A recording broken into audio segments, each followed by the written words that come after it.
Hai, Assalamualaikum anak-anak Excel Kids. Hari ni bersama lagi dengan Teacher Adawiyah. Hari ni Teacher Adawiyah nak menceritakan kepada anak-anak semua mengenai kisah laba-laba yang telah menyelamatkan Nabi Muhammad sallallahu alaihi wasallam. Anak-anak tahu tak, laba-laba ni dia ada keistimewaan kerana namanya telah dicatat di dalam salah satu surah dalam Al-Quran, iaitu surah Al-Ankabut. Di dalam surah Al-Ankabut menyatakan bahawa orang ataupun manusia ni sering meminta bantuan selain daripada Allah ketika ditimpa musibah. Kemudian dalam surah ni juga menyatakan bahawa orang yang meminta bantuan ni seumpama berlindung di dalam rumah laba-laba ataupun di dalam sarang laba-laba. Sarang laba-laba ni lemah dan rapuh. Begitu juga seumpama mereka berlindung dalam rumah laba-laba seperti mereka menyembah berhala. Berhala ni tak boleh buat apa-apa. Okey, sekarang Teacher Adawiyah nak menceritakan macam mana laba-laba telah menyelamatkan Nabi kita, iaitu Nabi Muhammad sallallahu alaihi wasallam. Okey, kisah dia bermula macam ni. Pada masa zaman Nabi Muhammad sallallahu alaihi wasallam, ketika itu Nabi Muhammad cuba menyebarkan agama Islam di kota Mekah. Namun, penduduk Quraisy di kota Mekah tak sukakan dengan ajaran Islam yang dibawa oleh Nabi Muhammad. Kenapa? Sebab kaum musyrikin Mekah ni dia menyembah berhala. Berhala tu apa? Okey, berhala ialah patung yang mereka ukir dan buat sendiri menggunakan tanah liat. Bila Nabi Muhammad SAW membawa ajaran Islam, jadi mereka takut nanti penduduk musyrikin Mekah tu dah tak ada menyembah berhala lagi. Jadi penduduk musyrikin Mekah ni cuba untuk mengancam dan membunuh Nabi Muhammad serta semua penduduk-penduduk Islam di kota Mekah. Jadi Allah telah menurunkan wahyu untuk Nabi Muhammad dan juga penduduk musyrikin Mekah yang beragama Islam ni untuk berhijrah daripada kota Mekah ke kota Madinah. Mereka telah berhijrah ketika waktu malam. Anak-anak tahu tak, sebelum Nabi Muhammad berhijrah ke kota Madinah ketika waktu malam tu, penduduk Quraisy telah mengelilingi dekat rumah Nabi Muhammad. Kemudian macam mana Nabi Muhammad nak keluar daripada rumah tu untuk berhijrah ke kota Madinah? Nabi Muhammad mempunyai seorang sahabat yang bernama Sayyidina Ali. Sayyidina Ali telah menggantikan tempat tidur Rasulullah. Kemudian dengan izin Allah, Nabi Muhammad telah keluar daripada rumah tersebut tanpa dilihat oleh penduduk musyrikin Mekah ataupun penduduk Quraisy yang telah mengelilingi dan mengepung rumah Nabi Muhammad. Kemudian Nabi Muhammad pun keluar daripada rumah tersebut menuju kota Madinah. Okey, kemudian semasa dalam perjalanan, kaum Quraisy ni tetap mengejar Nabi Muhammad.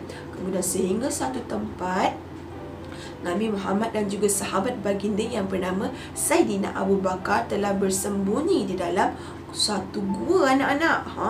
Gua tu dipanggil sebagai Gua Thur. Ketika memasuki Gua Thur tu, Allah telah menurunkan wahyu ataupun telah memerintahkan laba-laba untuk membina sarang di depan pintu gua. Bila kaum Quraisy ni yang tengah kejar-kejar Nabi Muhammad ni, dia lalu dekat depan pintu gua, kemudian mereka pun berkata, sekiranya ada orang yang telah memasuki gua ini, mesti sarang laba-laba ni dah rosak. Tapi cuba kita tengok, sarang laba-laba ni tak rosak pun. Maksudnya Nabi Muhammad mesti tak ada dekat dalam gua ni. Jadi dengan kekuasaan Allah tu, sarang laba-laba telah membuat sarang dan telah mengelirukan penduduk Quraisy yang mengejar Nabi. Jadi bila mereka tengok tak ada, jadi mereka pun telah melalui gua tersebut dan cuba mengejar Nabi Muhammad yang mereka sangkakan telah melepasi gua tersebut. Jadi Nabi Muhammad dan juga sahabat bagi itu Sayyidina Abu Bakar telah selamat daripada dikejar kaum Quraisy.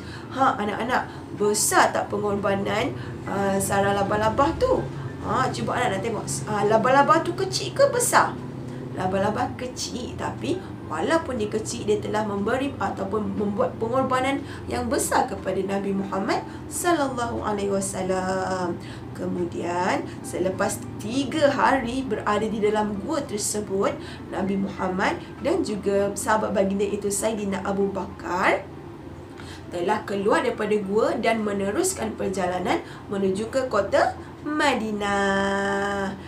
Begitulah kisah dia, macam mana laba-laba telah menyelamatkan Nabi Muhammad daripada dikejar dan dibunuh oleh kaum Quraisy. Okey anak-anak, sekarang ni Teacher Adawiyah nak ajak anak-anak semua kita buat craft laba-laba. Okey, siapa nak buat, cuba angkat tangan. Okey, sekarang ni Teacher akan tunjukkan cara-cara. Sebelum tu, apa dia bahan-bahan yang kita perlukan untuk buat craft laba-laba. Okey, jom kita tengok.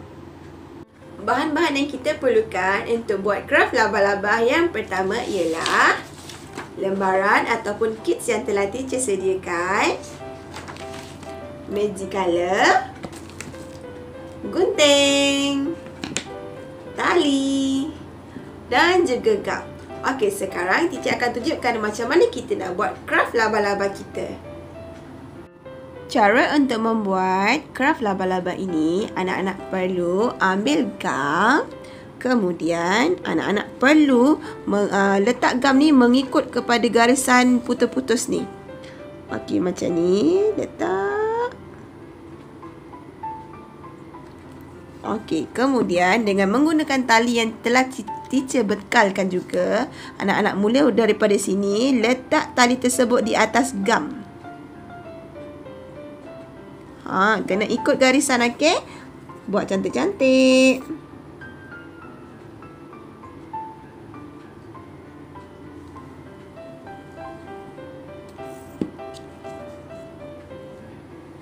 Letak tali berdasarkan kepada garisan tersebut.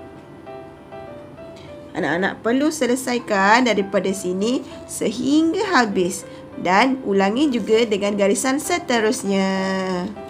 Selepas anak-anak dah siap buat tali dekat sarang laba-laba ni, kemudian dengan menggunakan marker ataupun magic pen, ada gambar laba-laba dekat bawah ni, kemudian anak-anak perlukan warna laba-laba tersebut.